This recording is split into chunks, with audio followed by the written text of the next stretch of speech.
Power. People's power belongs to the people of Kenya. Power to the people. Power.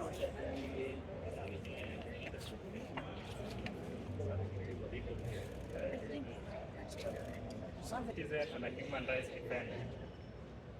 We are here at Milimani Law Court, standing in solidarity with Comrade David Mukaya, who was illegally arrested in 2024 and has been facing fabricated charges in this court.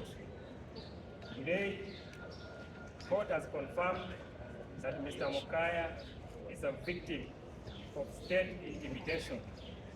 And therefore, I am sending this message after there, all the young people and the people of Kenya, that we, the young people, shall continue with the struggle and we shall not bow to threats and intimidation. Power to the people, power.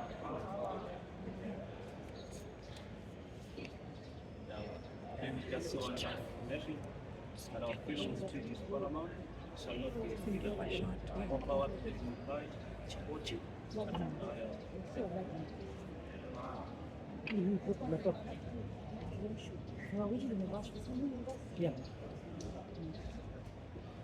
Ladies and gentlemen of the fourth estate, today we are here with our client, David Mukaya, who had been charged with a criminal offense for the purported posting or publishing of a coffin of the head of state. And today the matter has come to a close, where he has been acquitted under section 215 of the Criminal Procedure Code. And we are here to inform ordinary Kenyans that the Constitution is for us. The people shall. And when we say the people shall, it means the Constitution is empowering us. And we want to give a big thumbs up to the courts within the criminal justice system that have decided to rule according to the rule of law, to rule according to the provisions of the Constitution, and that the criminal justice system is not going to be used as a playing field for those who have power against ordinary Kenyans and ordinary citizens. The freedom of speech is granted and reserved in the Constitution of Kenya, and therefore the court found that the prosecution failed to establish and discharge the honors, because in a criminal matter, the honors is on the Constitution to prove beyond reasonable doubt that an accused is culpable. And with that, we want to thank the court, we want to thank the Law Society of Kenya and also defense counsels for standing with the students. And this is a symbol for all the young Kenyans to continue exercising their rights in accordance with the Constitution. And we, as the defense counsels, we shall not rest in ensuring that everyone gets their day in court and justice is administered to all. Is aged 24 years, a student of the university, a child who has gone to university through bursary, a child who has gone to university by people fighting to educate him. This is the situation many people don't understand, the current situation of university students.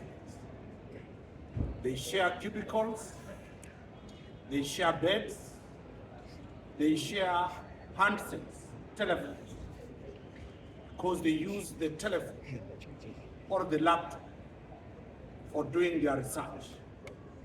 Classes are virtual. These young men, young girls in universities pay for everything that the university offers for them. They pay for everything that the service providers provide. This young man could not afford to pay my services, but we do, under my law firm, pro bono services, where we know that young people, the Gen Z people, cannot afford legal services. we joined hands with the Law Society of Kenya. The leadership of the Law Society of Kenya, we thank it. It's not here because today we are having an election, which is a general election for the lawyers to elect the council. Critical issues that have come out are three. Is the police being overzealous just because the name of a president, commander-in-chief, has been mentioned, or a cabinet minister has been mentioned, or a child of the first family has been mentioned, and they therefore completely ignore the criminal procedure on how to deal with the investigation.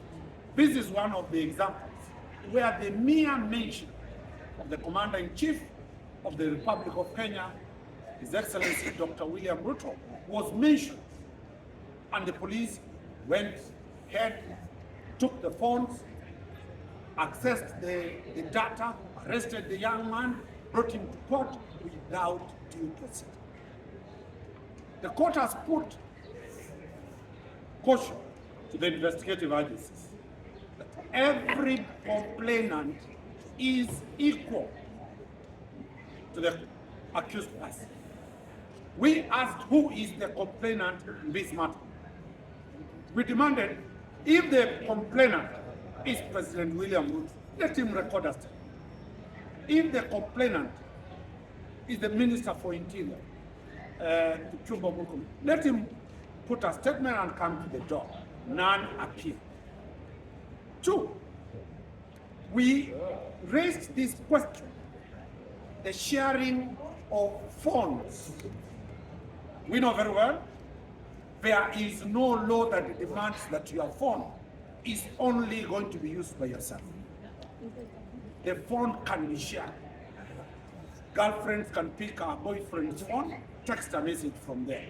A boyfriend can pick a girlfriend's phone, text a threatening message from there. A phone is not exclusive to a person. It is not part of a body of a human being. It is outside the body of a human being. So that this young man cannot walk away without his ear. He cannot walk away without his nose. But a phone, he can walk away without that phone. And that's what the court has agreed with us, that any crime relating to a digital platform, the state must prove that, one, the registration of that phone, the ownership of that phone, who was in possession of that phone, who was exclusively in control of that phone before they can charge.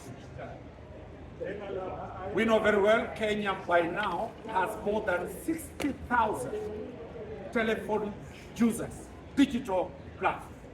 So this is a serious issue. We are happy the young man has been acquitted, and kwa ile lugha ya Kiswahili mama na simu, wacha nieleze hivi. Huyu kijana ameshtakiwa kwamba aliweza kuchapisha picha rais wa taifa la Kenya katika mtandao akiwa katika jeneza na akiandamwa na askari wa kijeshi kutoka magafani ya Lifeno.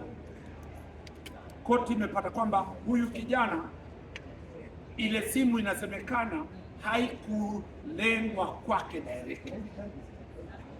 Ile Kenya Communication Authority walishindwa kusema simu yake.